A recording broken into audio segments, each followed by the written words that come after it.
get this look on his face and be like,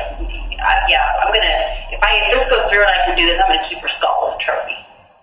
When a young mother working as a pizza delivery driver near Akron, Ohio, failed to return from a delivery on the night of June 20th, 2012, her manager reported her missing to the police. Upon investigation, police found a bloody scene and evidence of a struggle at the address of her last delivery, but there was no one there. The search for Ashley Biggs was on.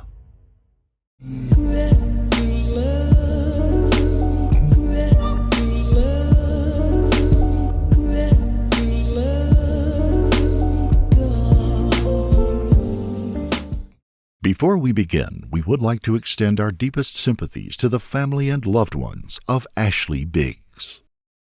In 2012, Ashley Biggs was a 25-year-old Army veteran working as a pizza delivery driver for Domino's located in Summit County, Ohio. Ashley had a daughter with Chad Cobb in 2005, and the couple broke up shortly thereafter. After that breakup, Chad began a relationship with Erica Lyon, and the two eventually married.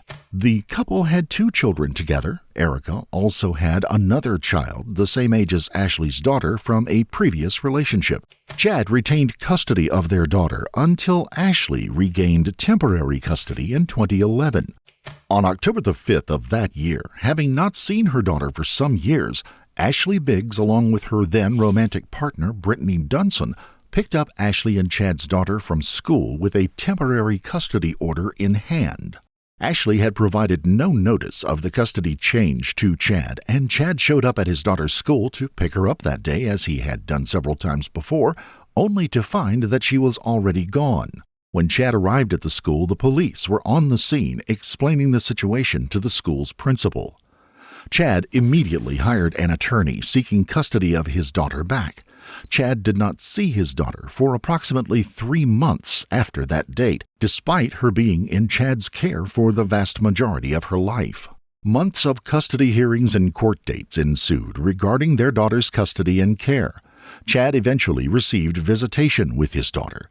In June of 2012, Chad, his new wife Erica, and their 4 children planned a trip to Disney World. Records confirm the family had already booked flights to Orlando for a trip leaving from Akron, Ohio on June the 22nd of 2012.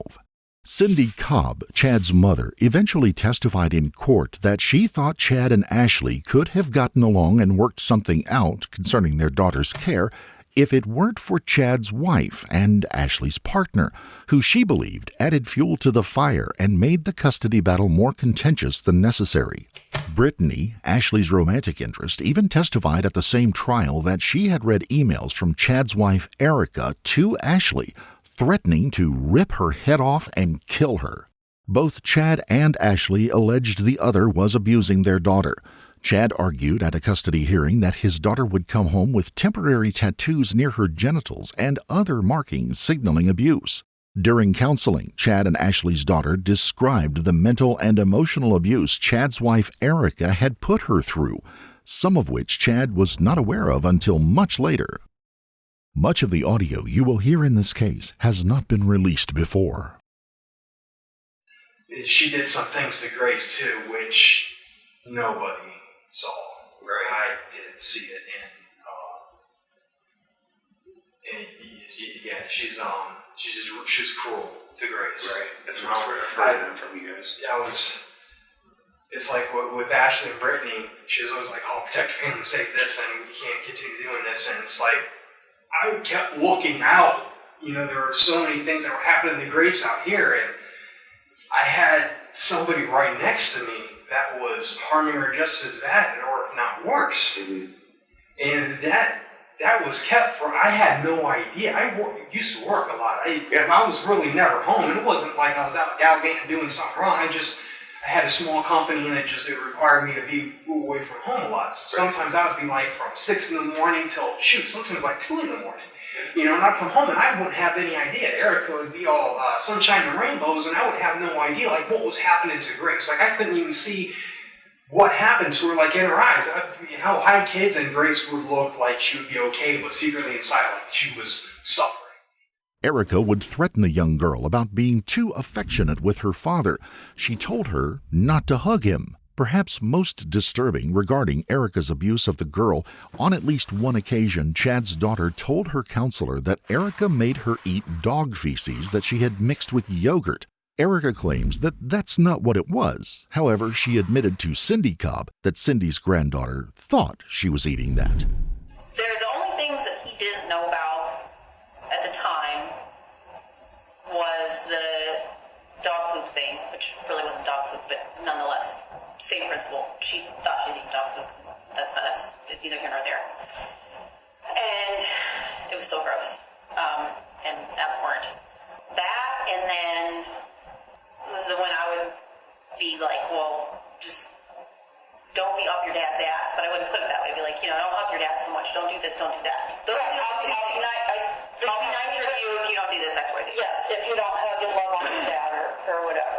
And this was the situation the family was enduring leading up to the fateful night Ashley disappeared. On May the 11th, 2012, Ashley made a report to police at the nearby Akron Police Department. She was having work done on her car by a mechanic who found a GPS tracking device on her vehicle. The police report stated, "Victim states that she found tracking device on her vehicle. Victim is in a custody dispute and believes her ex-spouse may have placed the device."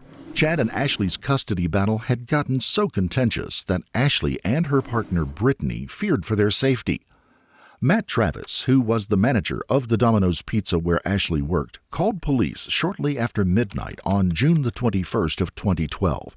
He told police that Ashley had gone out to deliver a pizza and had not come back. Police determined that a female caller had placed a delivery order with Domino's at 11:42 p.m. on the night of June the 20th, 2012. The female caller asked that the pizza be delivered to the back of the delivery address.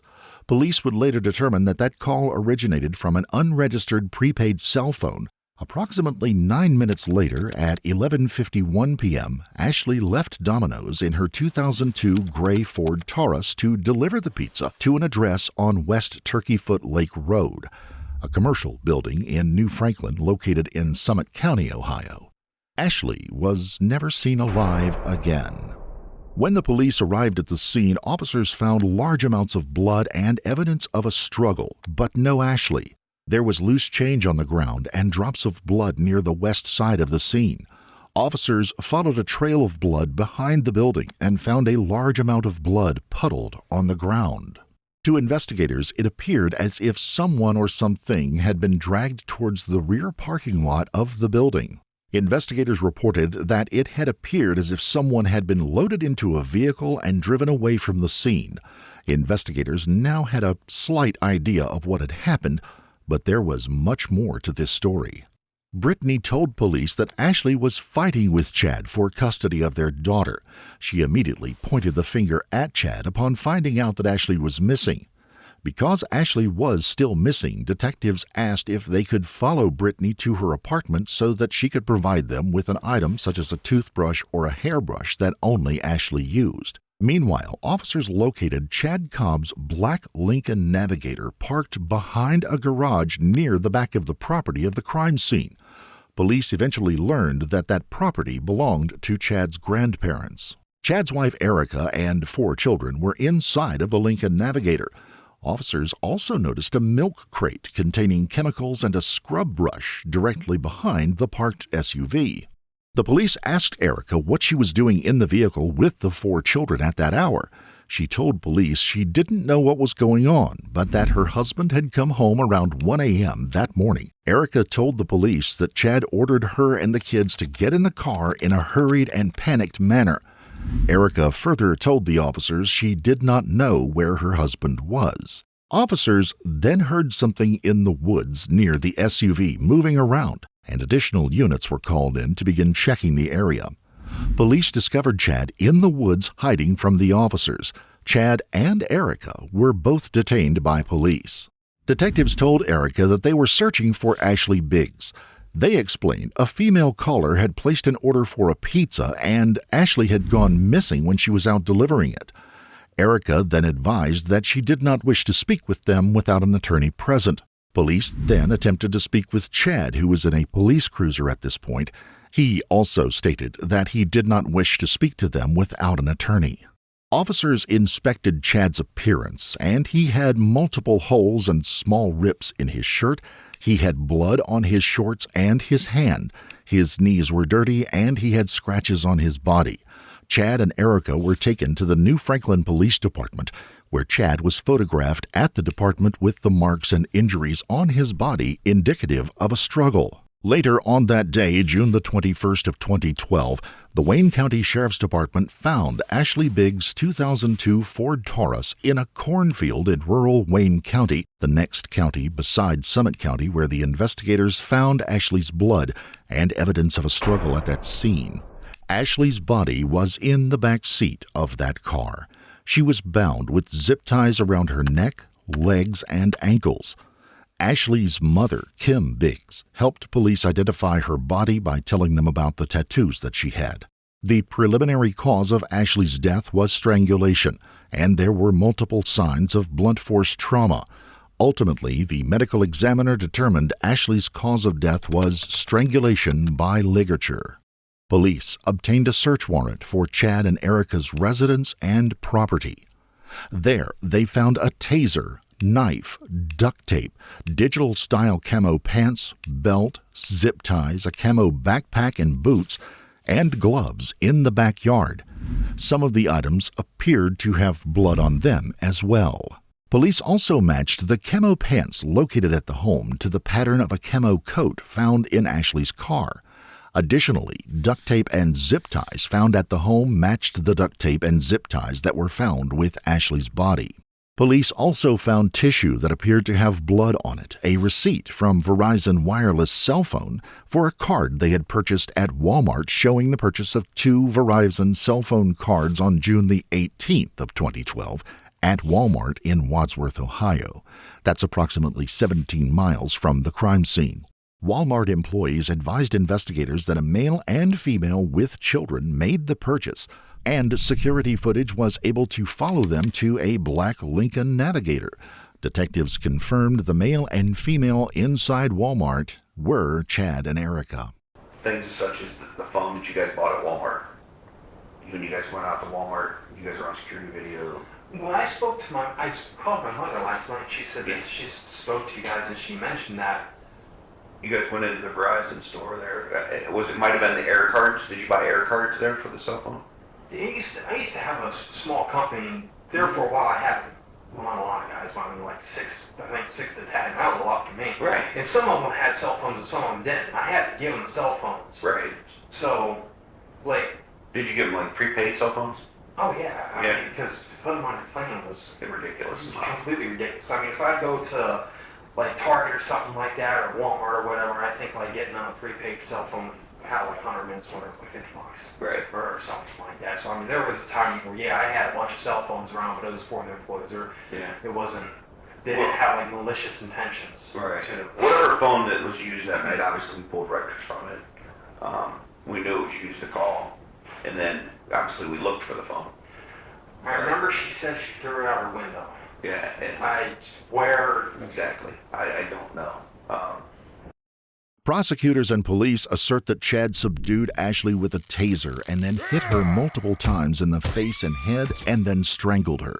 He then dragged her to the back of the parking lot at the delivery address and put her in the back seat of her own vehicle, which was then driven to an open field. Prosecutors charged Chad with aggravated murder, kidnapping, aggravated robbery, felonious assault, retaliation, tampering with evidence, gross abuse of a corpse, and possession of criminal tools, along with domestic violence.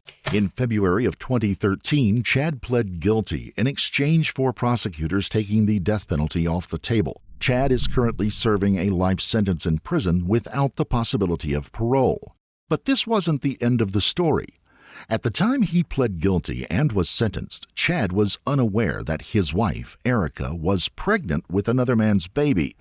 After Chad's arrest, Erica and Mike Stefanko, a friend of Chad's, began a romantic relationship and eventually married. Chad and Erica's relationship became more strained after he went to prison, and they did divorce.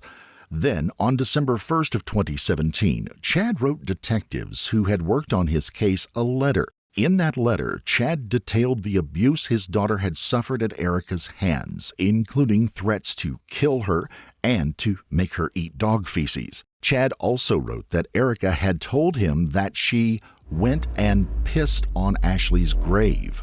I was told like she's feeding her dog shit out of all things, and when you hear something like that, it's like, no.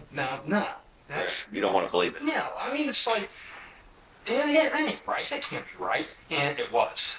And I mean, and there's more that goes along. And I guess, like she was telling Grace that she would fall out of a car and die and our family would be better. And that really bothers me because I remember her talking similar gloom and doom about Ashley and Brittany. And that went bad. And it's like, you threatened death for them. One of them did end up dying. It's like, and you threatened that same death for my daughter. Chad recounted the night of Ashley's murder. He wrote that Erica had left their home in the Lincoln Navigator with 2 of their children. Later on, Chad received a phone call from Erica telling him that she knew Ashley was at work. Chad loaded his 2 other children in his truck and then drove to his dad's place of work. He put the 2 children in the SUV, left his keys in the truck, and got in the front passenger seat of the SUV. Erica drove past the Domino's Pizza where Ashley was working and pointed out her car to Chad. Erica drove into the parking lot at 647 West Turkeyfoot Lake Road, and the couple had a discussion. Chad wrote to the police that he told Erica he wanted to go home, but Erica insisted that Chad had to save their family and his daughter would never be safe unless he did something. Chad then recounted that Erica walked to the back of the SUV and made a phone call to Domino's Pizza that ultimately lured Ashley to her death. He wrote, "I can still see that smirk as she talked on the phone, that sick smirk. I think now that she knew exactly what she was doing." Erica then got in the vehicle and drove away with the 4 children and left Chad there in the parking lot. When Ashley arrived, thinking she was delivering a pizza, she encountered Chad, and the 2 of them got into a physical altercation. Chad recounted that he became enraged and beat Ashley. There was blood all over him. He called Erica, and when he told her what had happened, Chad explains that Erica simply said, "That's unfortunate." He dragged Ashley's body to her car and put her in the back seat. Erica, with their 4 children in the SUV, followed Chad in Ashley's car. After driving Ashley's car into a field where she would eventually be found by police, Erica drove Chad home so that he could shower. Then the couple, with their 4 children, drove back to the crime scene with chemicals and cleaning supplies to clean up the scene, but the police were already there. Chad wrote that the police eventually apprehended him in the nearby woods. Chad closed his letter with a plea to detectives to help him get out of prison someday in light of the information he had shared. You know, like I told your parents, and I'm sure your dad told me, he reiterated it to you, that I have no control over your destiny here. Do I think Erica was involved as an assistant in your situation? I think that. Can I prove it? No. Okay. Do I think she's the one who made the phone call? Yes. Which, was confirmed by your mother. Your mom said that Erica admitted to her. Yeah, Erica stayed with my parents after the situation. Yeah. And I guess they talked about stuff, right?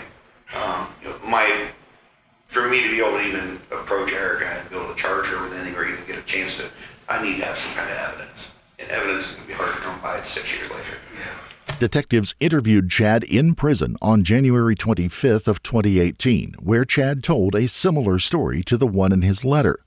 Erica was arrested on November the 11th of 2019 after she was indicted by a grand jury for a laundry list of charges, including aggravated murder, kidnapping, aggravated robbery, felonious assault, retaliation, tampering with evidence, grand theft of a motor vehicle, gross abuse of a corpse, and possession of criminal tools.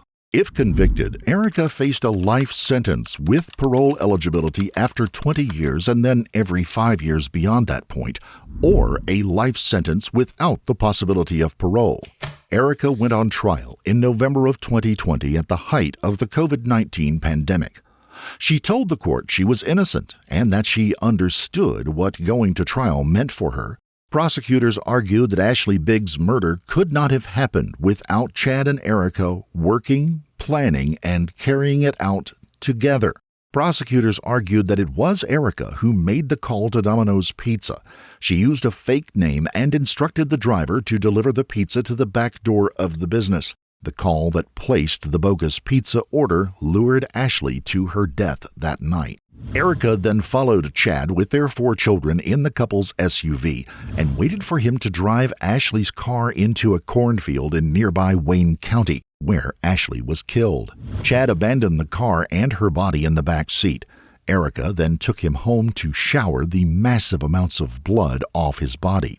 Cindy Cobb, Chad's mother, testified for the prosecution, where she authenticated a secret recording she had made in 2014 of a conversation between her and Erica.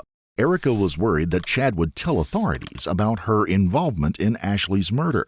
She told Cindy that Chad was threatening to go to the police about her role in the murder. Some better than others with kids, because you do have to have lines of communication. And that, is he there right now? I know, no, he's not there. I think it's still just too raw. And he's upset, and you're upset, and he needs more time, and you're impatient, not wanting to give him more time. And it's just then that comes into a battle. So that's why I was like, okay, because the first thought that went through my head is immediately I'm like, well, if this is what's going to happen, and I'm going to lose the kids, and I'm going to jail, and this is what's going to happen, because to me it was like one of 2 things. Either he's bluffing, and he really never really do that, or he plans to do it anyway. That was the fact that he put it there, instead of just having a normal conversation with me and saying, I'm not ready. Put it on the floor. Yeah, he wanted to do that. Instead of just having a normal conversation and saying, look, I'm not ready for this.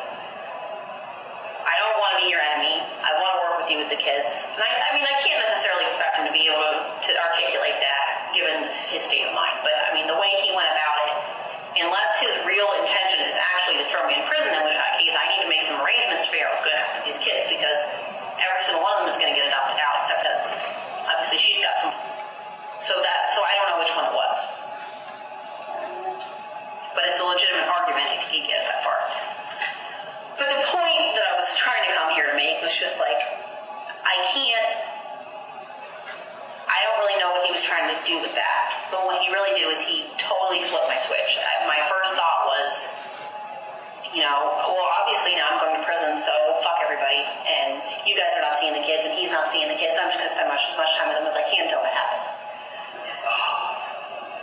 I felt really bad, and obviously I have a different perspective, but I felt really bad because I know how much that I put him in the position that he's in. In the recording, Ashley admits she is the one who made the fateful call to Domino's Pizza. Erica also admitted to Cindy in the recording that if the whole story was told, both she and Chad would be in prison, and that it took 2 of us. Do I think it took 2 of you to get to where he is today? Yeah.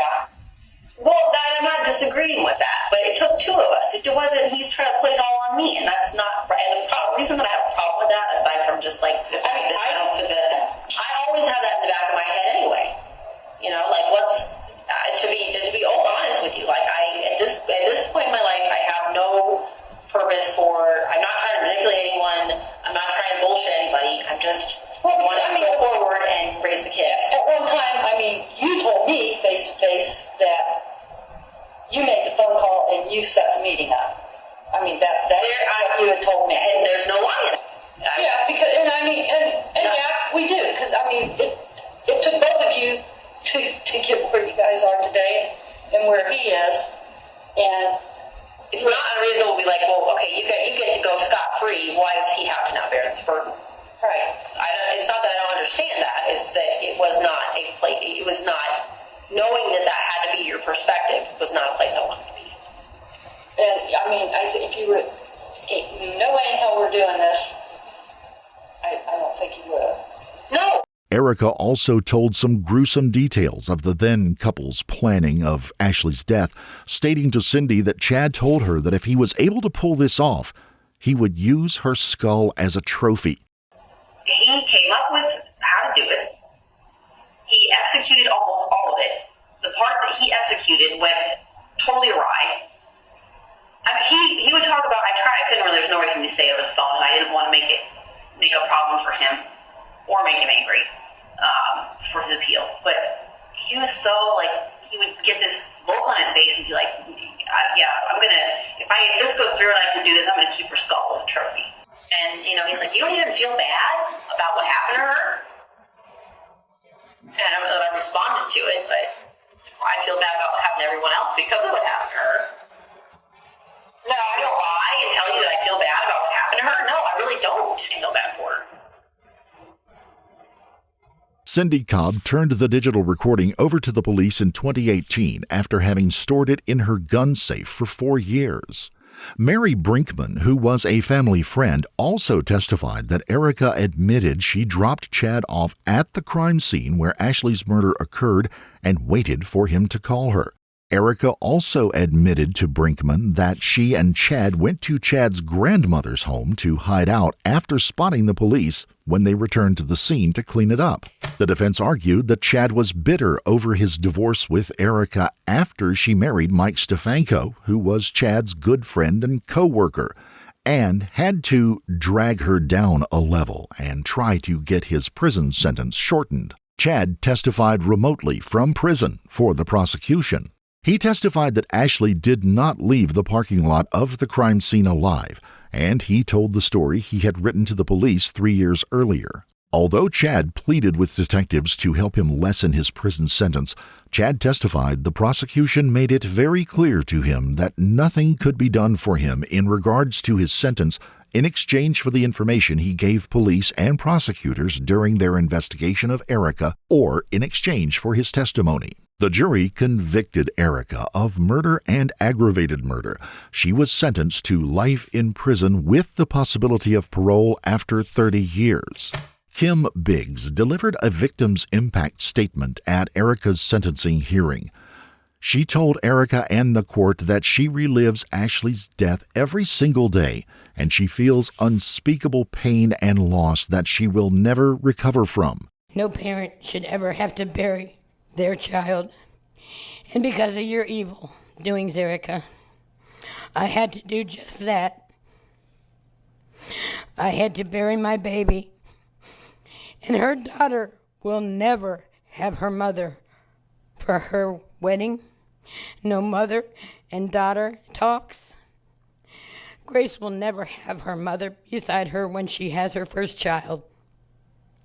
You took away every motherly thing Grace will need from her mother in her life. You made my granddaughter believe she wasn't loved by her mother, wasn't cared for by her mother. Ashley's daughter gave a statement as well. She described the abuse she had suffered at Erica's hands. She spoke of her father, Chad Cobb, and how he has always been the superhero in her life, even then as he was in prison. She told Erica, "Every day felt like a black hole that I was only falling deeper into until Chad would come home from work. He was the hand that lifted me up, and I'm proud to say that to this day he still is." Erica appealed her conviction and sentence, and an appeals court reversed her 2020 conviction because the court allowed Chad's testimony to be given remotely from prison given the protocols in place for the COVID-19 pandemic. Prosecutors renewed charges against Erica of murder and aggravated murder once again. At her retrial in January of 2024, Chad testified in person at the courthouse in Akron, Ohio. Chad changed his story and testified at Erica's retrial that it was actually Erica who strangled Ashley with the zip tie. Although Chad's story differed from the original he told police in his 2017 letter, the jury was convinced again that Erica was responsible for Ashley's murder and convicted her of the same charges she was convicted of in 2020 after less than 2 days of deliberation. Erica was resentenced to life in prison with the possibility of parole after 30 years. Okay, counsel, if the defendant could please rise. And I will read the jury's decisions. For verdict form 1, count 1, aggravated murder, State of Ohio versus Erica Stefanko, we, the jury, being duly impaneled and sworn, find the defendant, Erica Stefanko, guilty of the offense of aggravated murder. On count 2, murder, we, the jury, duly impaneled and sworn, find the defendant, Erica Stefanko, guilty of the offense of murder in the commission of an offense as charged in the indictment